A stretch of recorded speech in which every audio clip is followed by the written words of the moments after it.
Welcome student, कैसे हैं आप सब। चलिए आज एक बार फिर चलते हैं हम लोग पी ब्लॉक तत्व के पार्ट 2 में, है ना। ये केमिस्ट्री का चैप्टर 7 है ना। यहाँ पर हम लोग इसके पिछले पार्ट में मैंने बता रखी है आपको कि नाइट्रोजन परिवार के तत्व है। तो सबसे पहले हम लोग पढ़ क्या रहे हैं, हम लोग पढ़ रहे हैं पी ब्लॉक के तत्व। और पी ब्लॉक के तत्व के अंतर्गत आता है समूह 13, 14, 15, 16, 17 और 18। इन सब के तत्व आते हैं। उनमें से हम लोग पढ़ रहे हैं समूह 15 के तत्व, समूह 15 के तत्व। और समूह के 15 के तत्व को हम लोग बोलते हैं नाइट्रोजन परिवार। और नाइट्रोजन परिवार में आता है नाइट्रोजन, फास्फोरस, आर्सेनिक, एंटोमनी और बिस्मिथ। ठीक है, ये सब आता है। तो इसमें हम लोग चल रहे हैं नाइट्रोजन में, है ना। नाइट्रोजन परिवार में सब आता है, तो नाइट्रोजन में चल रहे हैं हम लोग समूह 15 में, है ना। तो नाइट्रोजन के अंतर्गत मैंने बहुत सारी प्रक्रिया पार्ट 1 में पूरी कर रखी है ना। तो चलिए हम लोग चलते हैं आगे। नाइट्राइट के यौगिक अर्थात नाइट्रोजन के यौगिक। तो नाइट्रोजन के यौगिक ये पहला नंबर का आता है नाइट्रोजन। उसके बाद फास्फोरस में चलेंगे, तो नाइट्रोजन का चल रहा है अभी। तो नाइट्रोजन के यौगिक क्या है, उसके बाद फास्फोरस के यौगिक में चलेंगे। तो नाइट्रोजन के यौगिक पहला आता है डाइनाइट्रोजन, अर्थात एक्चुअली में ये नाइट्रोजन ही है। ठीक है, अर्थात नाइट्रोजन बनाने के प्रयोगशाला विधि का वर्णन कीजिए या नाइट्रोजन बनाने के औद्योगिक या व्यापारिक विधि का वर्णन कीजिए, ऐसा क्वेश्चन आएगा। तो डाइनाइट्रोजन क्या है, इसका परमाणु क्रमांक 7 है। ठीक, N2 में रहता है, हम लोग जानते हैं हमेशा, है ना। इसका इलेक्ट्रॉनिक विन्यास 1s² 2s² और 2p3 होता है। 3 होता है तो इसको XYZ करके 1 1 1 में डिवाइड किए हैं, है ना। तो ये हो गया इसका इलेक्ट्रॉनिक विन्यास। अब हम लोग चलते हैं डाई नाइट्रोजन के निर्माण की प्रयोगशाला विधि, है ना। तो डाई नाइट्रोजन के निर्माण के लिए क्या क्या की जरूरत पड़ती है उसको देखते हैं कि प्रयोगशाला विधि में सबसे पहले आता है कि प्रयोगशाला में डाई नाइट्रोजन को अमोनियम नाइट्राइट को गर्म करके प्राप्त किया जाता है। किसको, अमोनियम नाइट्राइट अर्थात NH4NO2। ये है आपका अमोनियम नाइट्राइट। ठीक है, अमोनियम नाइट्राइट को गर्म किया जाता है। जो अमोनियम नाइट्रेट है, अच्छा नाइट्रेट संबंधित मतलब नाइट्राइट, ठीक है। तो अमोनियम नाइट्रेट वो अस्थायी यौगिक है। कौन से यौगिक है, अस्थायी यौगिक है। ठीक है, ये अमोनियम नाइट्राइट है वो, है ना। अतः इसके जगह पर हम लोग यूज करेंगे सोडियम सोडियम नाइट्राइट NO2। ठीक है, और ammonium chloride, ammonium NH4Cl chloride. ठीक है, इसका यूज़ करेंगे, है ना। चलिए तो ये क्लियर कर लेते हैं आप लोग कि इसमें कौन कौन सी प्रक्रिया होने लगती है ना। तो सबसे पहले वाला प्रक्रिया बताया तो आपको, इसको अगर गर्म करेंगे NH4 और NO2 को गर्म करेंगे तो क्या हो जाएगा, ये नाइट्रोजन में बदल जाएगा, N2 बदल जाएगा और बचा है वो H2O में बदल जाएगा, मतलब जल बना लेगा। ठीक है, जिसमें से नाइट्रोजन 2 है अपने पर, नाइट्रोजन यहाँ पर 2 है, हाइड्रोजन आपके पास 4 है, हाइड्रोजन इधर 2 है। ठीक है, तो इसको 2 और कर देते हैं तो 2 4 हो गया और ऑक्सीजन 2 हो गया, क्लियर हो गया। ठीक है, इस तरह से हम लोग बना सकते हैं अमोनियम नाइट्रेट को क्या करके, गर्म करके, है ना। लेकिन अमोनियम नाइट्रेट क्या है, अस्थायी यौगिक है। अतः इसके जगह पर सोडियम नाइट्राइट तथा अमोनियम क्लोराइड के मिश्रण को, इन दोनों के मिश्रण को, ठीक है, जलीय विलयन में लिया जाता है। अर्थात क्या आता है कि इस दोनों के मिश्रण को हम लोग क्या करते हैं, जलीय विलयन को लिया जाता है ना। किसके, सोडियम नाइट्राइट तथा अमोनियम नाइट्रेट के, इसके जगह पर सोडियम नाइट्राइट तथा अमोनियम क्लोराइड के मिश्रण के जलीय विलयन को लिया जाता है ना। या डायरेक्टली ऐसे लिख सकते हैं कि सोडियम नाइट्राइट तथा अमोनियम क्लोराइड के जलीय विलयन को लिया जाता है ना। चलिए, क्लोराइड के मिश्रण के जलीय विलयन को लिया जाता है, तो हम लोग ले लिए इस पर। ठीक है, तो यहाँ पर प्रक्रिया लिखने की जरूरत नहीं है ना। प्रक्रिया का पूरा यहाँ पर चित्र में दर्शा दिया गया है, क्योंकि यहाँ पर देखिए कि इसमें क्या होता है, यहाँ पर हम लोग डालते हैं इसमें अमोनियम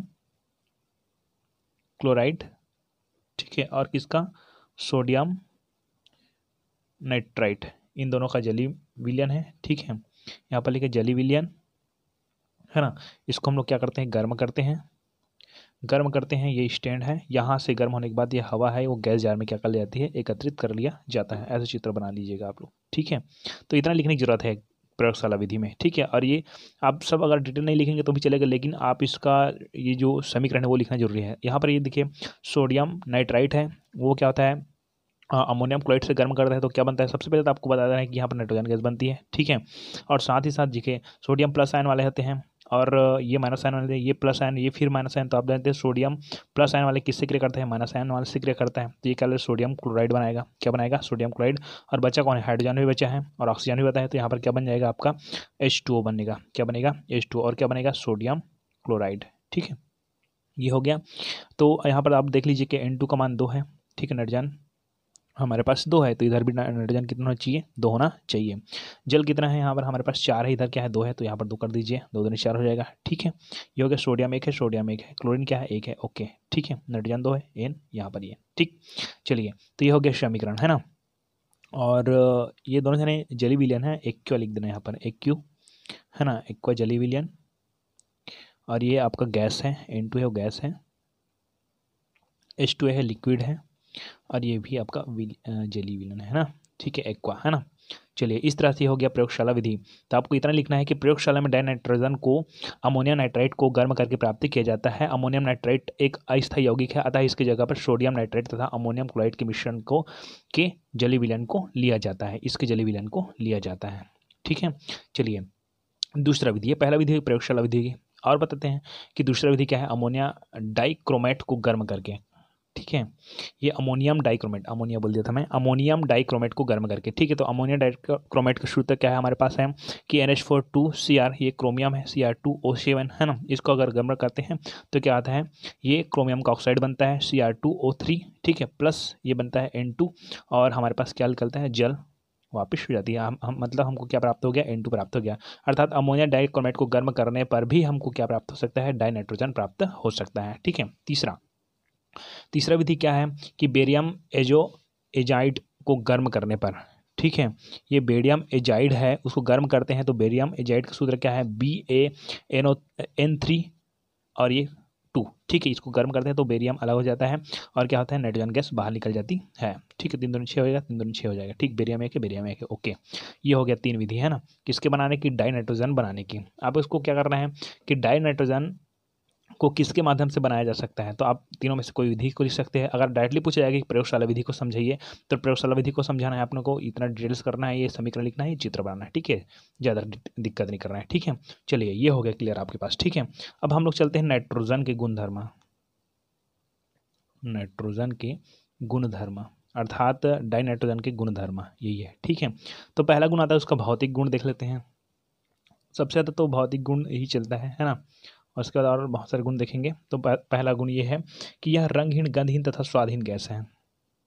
यह रंगहीन, गंधहीन एवं स्वादहीन गैस है, पहला भौतिक गुण, ठीक है। दूसरा, यह वायु से हल्की है, यह वायु से थोड़ी हल्की है ना।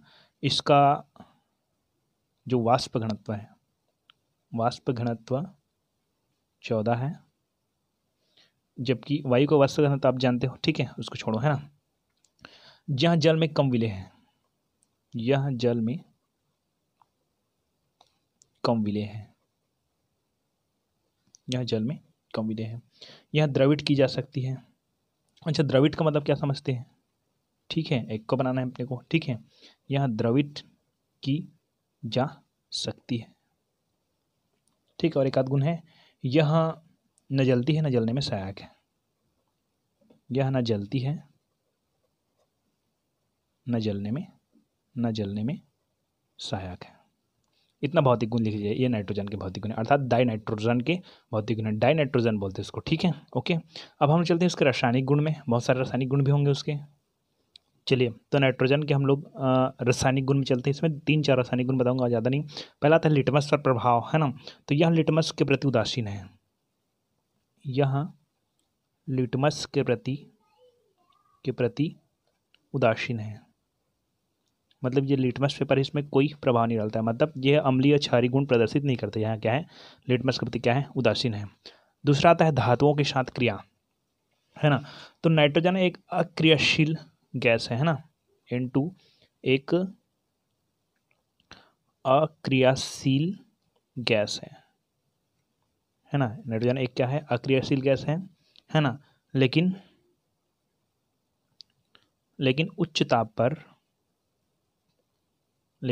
ताप पर यहाँ लिथियम, कैल्शियम, मैग्नीशियम, एल्यूमिनियम आदि के साथ क्रिया करके ये नाइट्राइड बनाती हैं, नाइट्राइट बनाती है।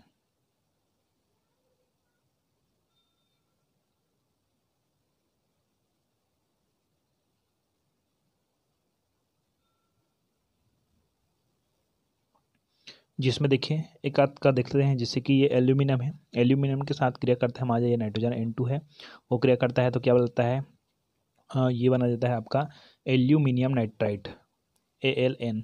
ठीक है, एल्यूमिनियम नाइट्राइट है ना। और ये हो गया आपका 2 एल्यूमिनियम इधर है। ठीक है, N2 का A2 हो गया। ओके, चलिए दूसरा उदाहरण देखते हैं हम लोग मैग्नीशियम के ऊपर, N2 + Mg ये करेगा, ये मैग्नीशियम नाइट्राइट बनाएगा। क्या बनाएगा, मैग्नीशियम नाइट्राइट। ठीक है, और देखेंगे तो बहुत सारे लिथियम के साथ भी देख लेना आप लोग, लिथियम और नाइट्रोजन का क्रिया करवा कर देखना, तो ये बनाएगा आपका लिथियम नाइट्राइट बनाएगा। ठीक है, इसमें संख्या तो हो जाएगा लिथियम का संयुक्त है ना 3 ये बनाएगा आपका लिथियम नाइट्राइट है ना। अब इस तरह से ये क्या हो जाएगा, धातुओं के साथ क्रिया होगी। ये पहला क्रिया है लिटमस पर प्रभाव, दूसरा है धातुओं के साथ क्रिया, तीसरा था ऑक्सीजन के साथ क्रिया, कि ये जो N2 गैस है वो ऑक्सीजन के साथ क्या क्रिया करती है। ठीक है, तो ऑक्सीजन के साथ क्रिया देख लेते हैं इसका, कि विद्युत विसर्जन के प्रभाव से, विद्युत विसर्जन मतलब विद्युत का इसके ऊपर प्रेषित करना है ना। तो विद्युत विसर्जन एक ना आप लोग 7 अध्याय में भी देखे होंगे बायो के, कि विद्युत विसर्जन कुछ प्रक्रिया आई है ना, वहाँ पर भी आप लोग क्लियर कर सकते हैं। 7 अध्याय का वीडियो डिस्क्रिप्शन बॉक्स के लिंक में दिया जाएगा। हाँ चलिए, विद्युत विसर्जन के प्रभाव से, विद्युत विसर्जन होती है ना, ठीक है, तो विद्युत विसर्जन के प्रभाव से N2 तथा O2 संयोग कर, N2 तथा O2 संयोग कर नाइट्रिक ऑक्साइड बनाता है। क्या बनाता है, नाइट्रिक ऑक्साइड बनाता है।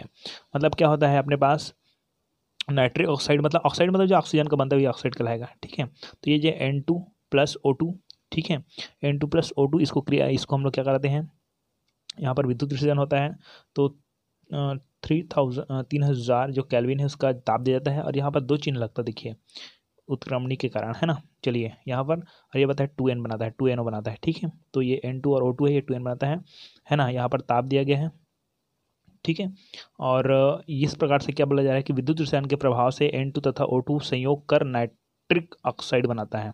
ये नाइट्रोजन का ऑक्साइड मतलब नाइट्रिक ऑक्साइड। ठीक है, ये हो गया है ना। ऊर्जा भी मुक्त होती है 135 kg मोल -1। ओके, ये हो गया ऑक्सीजन का। ये 3 हो गया आपका, सॉरी हाँ 3 हो गया किसका, नाइट्रोजन के रासायनिक गुण। चौथा गुण देखते हैं हम लोग, हाइड्रोजन के साथ क्रिया। चलिए आगे आता है हाइड्रोजन के साथ क्रिया। हाइड्रोजन के साथ क्या क्रिया करता है ना, तो आपको नॉर्मल लिख देना है हाइड्रोजन के साथ क्रिया क्या है, कि उत्प्रेरक की उपस्थिति में कोई भी उत्प्रेरक ले लेते हैं, जैसे कि हम लोग FeMO लिख सकते हैं, मतलब आयरन के लेते हैं, मॉलिब्डेनम को भी ले सकते हैं ना। तो उत्प्रेरक, ये सब उत्प्रेरक की तरह, आयरन है ये उत्प्रेरक की तरह कार्य करेगा है ना। तो उत्प्रेरक की उपस्थिति में है ना, उच्च ताप, यहाँ पर उच्च ताप एवं उच्च दाब, उच्च दाब की जरूरत नहीं, डायरेक्ट दाब लिख सकते हैं, कि उत्प्रेरक की उपस्थिति में उच्च ताप एवं दाब पर है ना नाइट्रोजन हाइड्रोजन के साथ संयोग कर या क्रिया कर, हाइड्रोजन के साथ क्रिया कर, नाइट्रोजन है वहाँ, हाइड्रोजन के साथ क्रिया कर अमोनिया बनाती है। क्या बनाती है, अमोनिया बनाती है। चलिए देखिए हमारे पास ये नाइट्रोजन है, ये हाइड्रोजन है, क्रिया करती है N2NH3 बनाती है, अमोनिया बनाती है ना। तो हाइड्रोजन का 3 दूनी 6 हो जाएगा, यहाँ पर 3 दूनी 6 इधर हाइड्रोजन कर दीजिएगा, नाइट्रोजन का 2 क्लियर हो गया। ठीक है, इसका जो ताप है लगभग है 450 से 500 डिग्री सेल्सियस है, 200 एटमॉस्फेयर है, वायु दाब है इसका, वायुमंडलीय दाब। ठीक है, तो हाइड्रोजन के साथ क्रिया क्या करता है, इसका रासायनिक गुण है। ठीक है, तीसरा है कार्बन के साथ क्रिया। तो कार्बन के साथ क्रिया को देखते हैं हम लोग, यहाँ पर नॉर्मल लिख देना आप लोग, कि विद्युत भट्टी में यहाँ कार्बन से संयोग कर साइनोजन बनाती है। विद्युत भट्टी में यहाँ कार्बन से क्या करके संयोग कर साइनोजन बनाती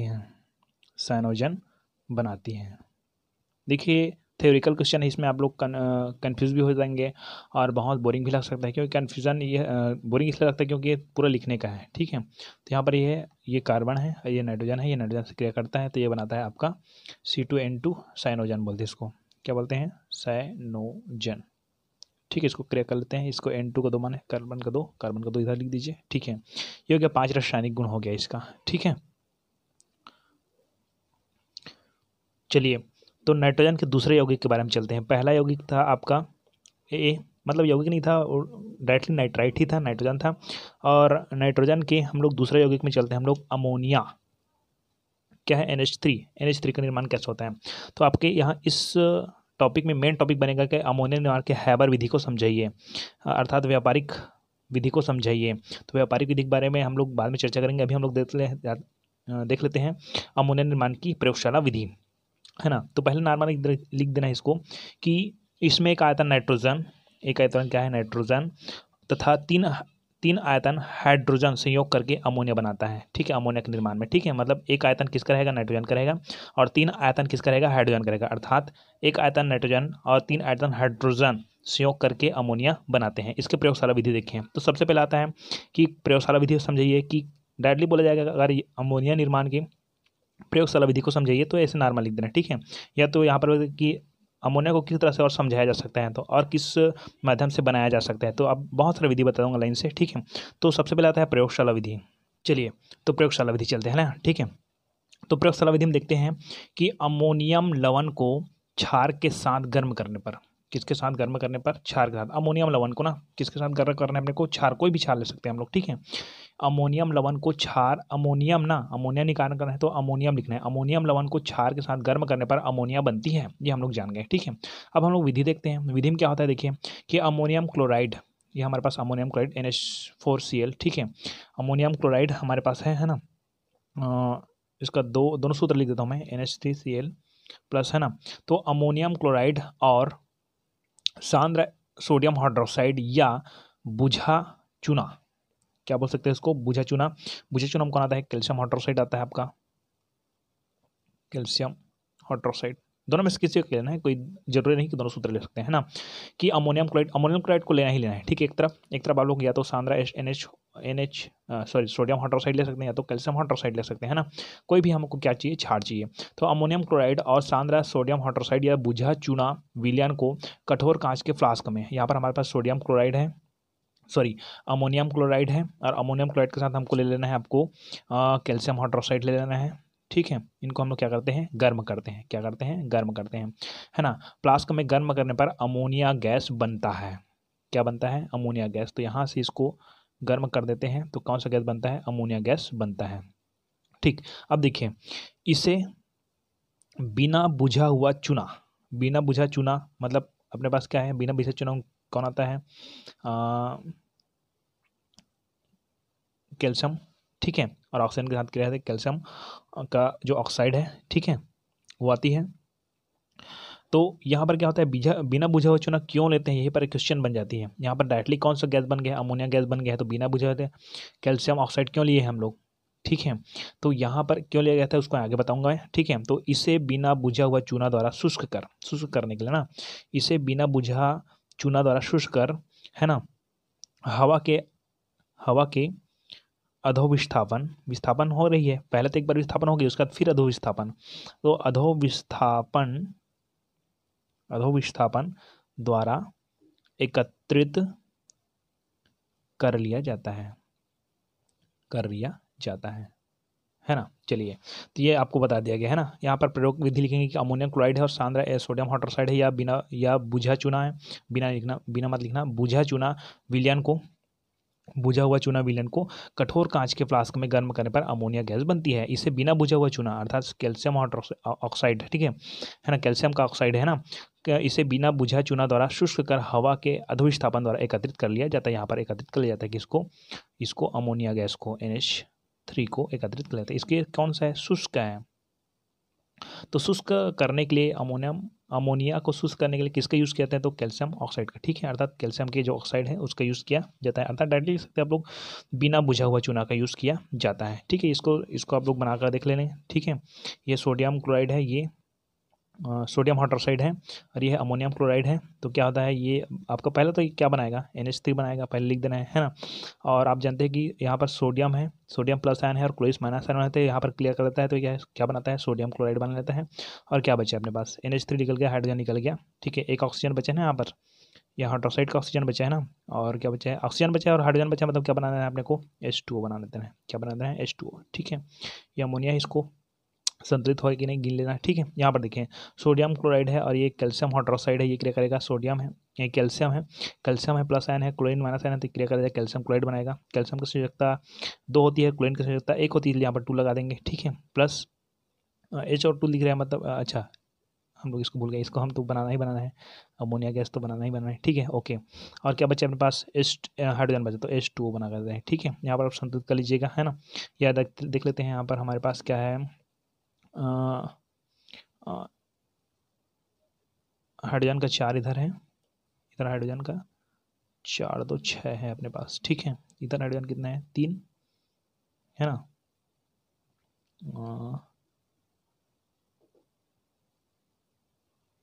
3 दूनी 6 इधर हो गया।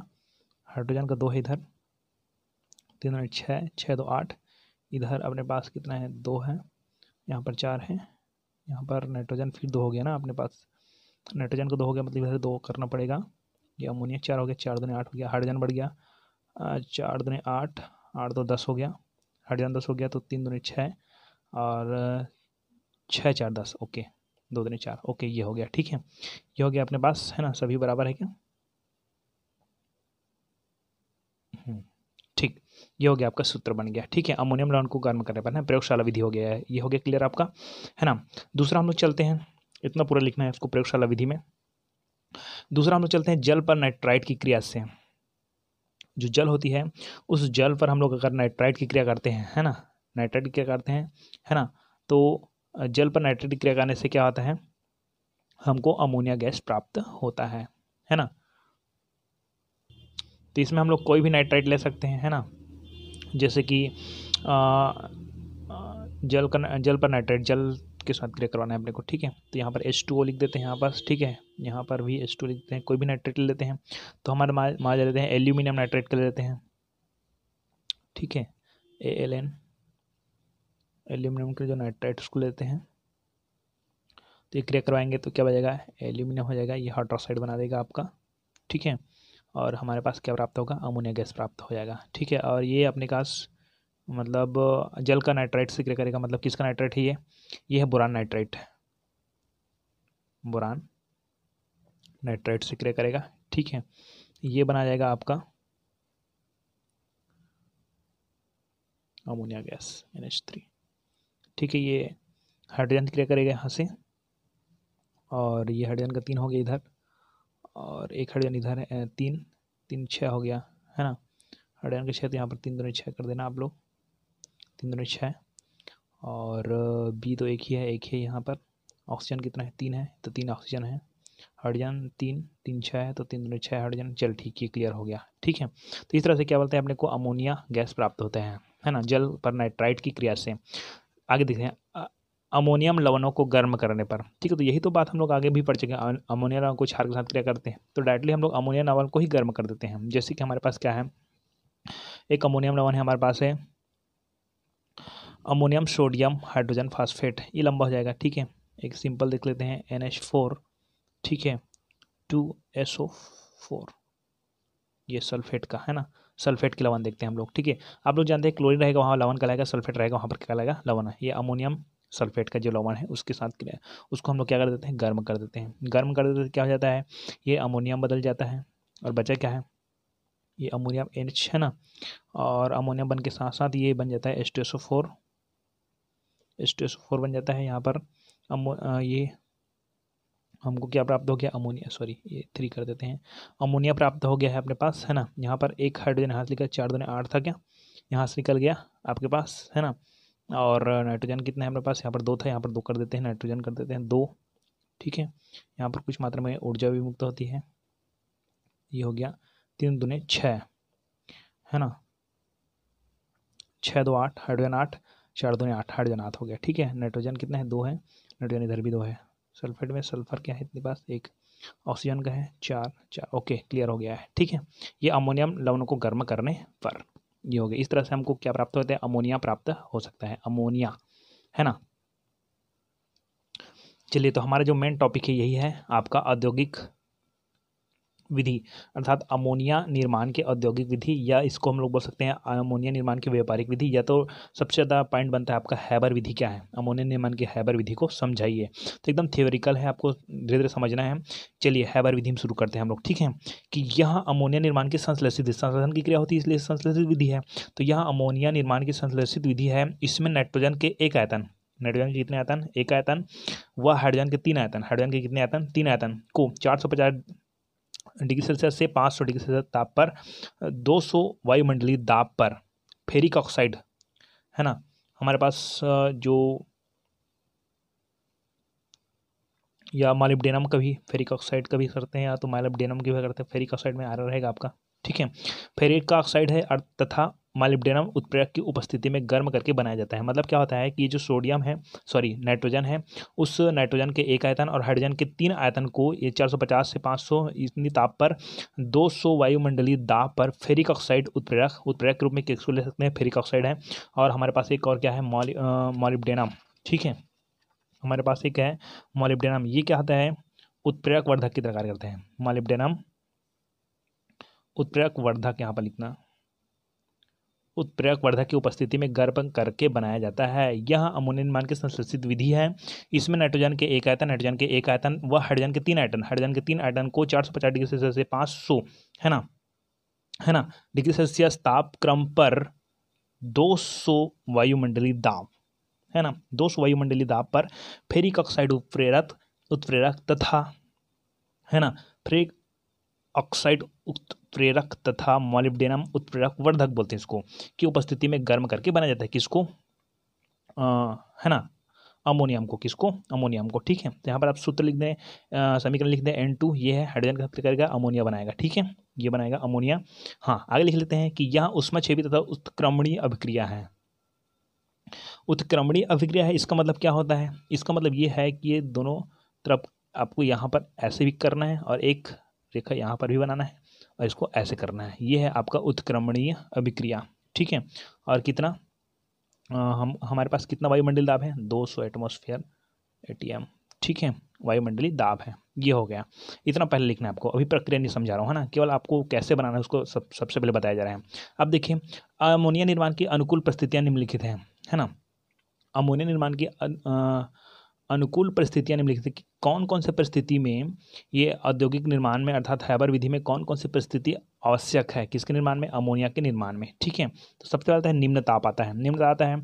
यह ऊष्मक्षेपी अभिक्रिया है, ये तो अब मैंने पहले बताया दी, यहाँ पर ऊष्मक्षेपी अभिक्रिया है, यह एक ऊष्मक्षेपी अभिक्रिया है, अतः कम ताप की आवश्यकता होती है ना, कम ताप की आवश्यकता होती है, लेकिन कम ताप पर अभिक्रिया की दर बहुत कम होगी। अर्थात कम ताप मिलेगा मतलब अभिक्रिया की दर भी क्या होगी, धीमी हो जाएगी, अर्थात अभिक्रिया की दर बहुत कम होगी। अतः अमोनिया निर्माण के लिए लगभग 700 केल्विन, ठीक है, के लिखा है यहाँ पर मैंने सी लिखा, मतलब ये डिग्री सेल्सियस हो जाएगा, एफ लिखा तो फ़ारेनहाइट होता है, यहाँ पर के लिखा मतलब केल्विन, या तो लगभग 500 डिग्री सेल्सियस ताप होता है, ठीक है। निम्न ताप की जरूरत पड़ती है अपने को, ठीक है, ओके। तो यह ऊष्मक्षेपी अभिक्रिया है, अतः कम ताप की आवश्यकता होती है, लेकिन कम ताप पर अभिक्रिया की दर बहुत कम होगी। कम ताप होगा मतलब अभिक्रिया की दर कम होगी। अतः अमोनिया निर्माण के लिए लगभग, ठीक है, ताप लगभग कितना है, 700 केल्विन, ठीक है, या लगभग 500 से 450 से 500 लिख सकते हैं, या तो 500, है ना, डिग्री सेल्सियस होता है। चलिए, ये निम्न ताप हो गया। आगे आता है उच्च दाब। उच्च दाब की भी आवश्यकता पड़ती है ना, उच्च दाब की आवश्यकता पड़ती है। देखिए यहाँ पर कि अभिक्रिया के दौरान आयतन में कमी होती है। जब अभिक्रिया होती है तब वहाँ पर अमोनिया गैस की जो अभिक्रिया होती है, तो आयतन वहाँ पर जो यंत्र है उसमें आयतन की कमी होने लगती है ना। तो अभिक्रिया के दौरान आयतन में कमी होती है, अतः दाब में वृद्धि से अभिक्रिया अग्र दिशा की ओर विस्थापित होगी, मतलब आगे की ओर क्या होगी, विस्थापित। अगर दाब में क्या करेंगे हम लोग, वृद्धि करेंगे, तो अभिक्रिया अग्र दिशा की ओर क्या होगी, विस्थापित होगी, है ना।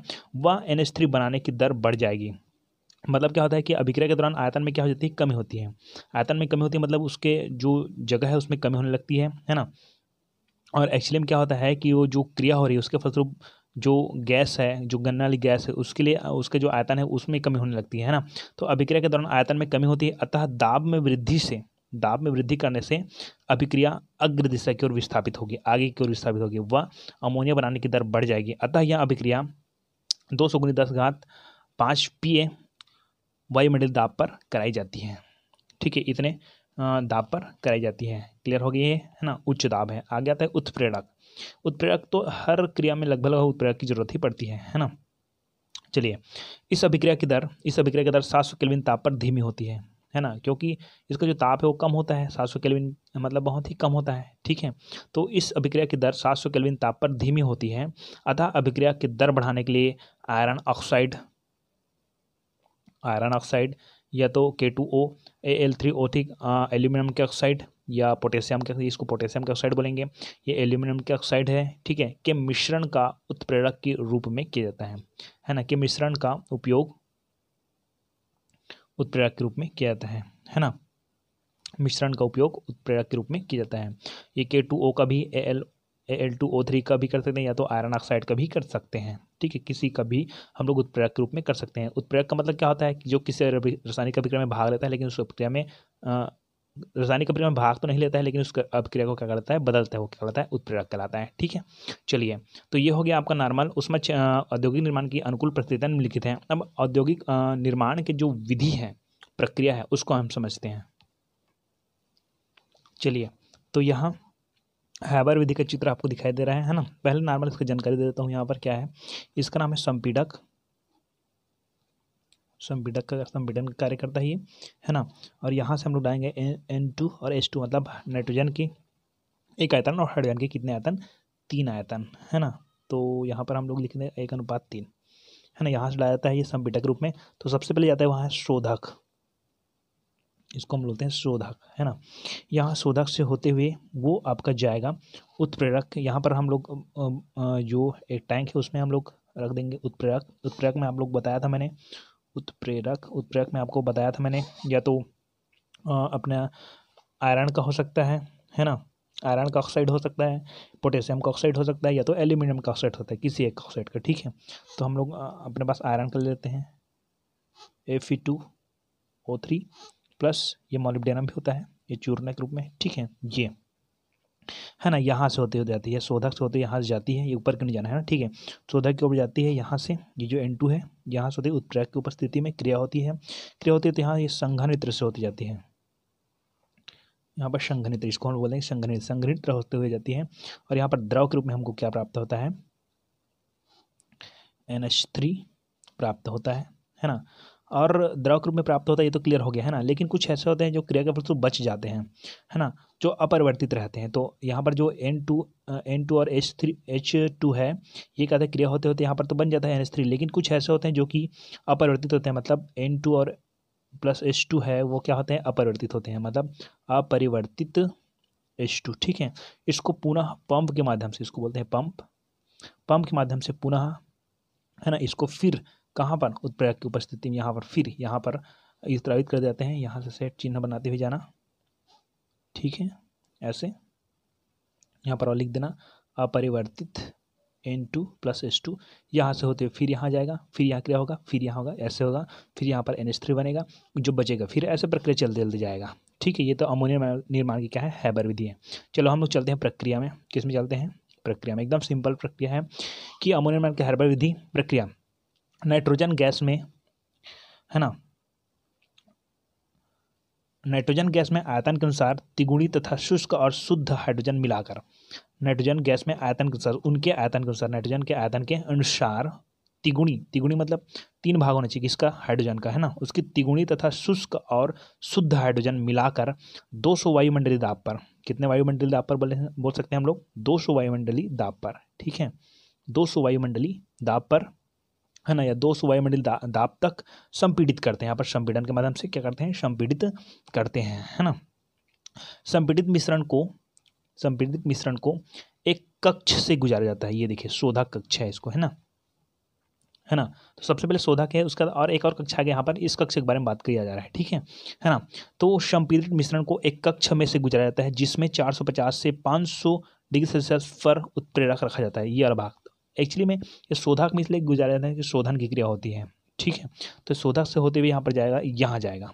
ठीक, तो क्या हो जा रहा है कि संपीड़ित मिश्रण को, यहाँ पर संपीड़न की होती है, यहाँ पर शोधन की क्रिया हो गई। ठीक, तो संपीड़ित मिश्रण को एक कक्ष में से गुजारा जाता है, एक कक्ष में से क्या होता है, गुजारा जाता है, जिसमें 450 से, है ना, लगभग 450 से 500 डिग्री सेल्सियस ताप पर उत्प्रेरक रखा जाता है, ये उत्प्रेरक रखा जाता है। इस कक्ष से निकलने वाली गैसों में लगभग, है ना, ये जो कक्ष है, इस कक्ष से निकलने वाली, ठीक, यहाँ से निकलने वाली गैसों में, है ना, इस कक्ष से निकलने वाली गैसों में लगभग 15 से 40%, कितना परसेंट, केवल 15 से 40% अमोनिया होती है। कितना परसेंट, 15 से 40% अमोनिया होती है।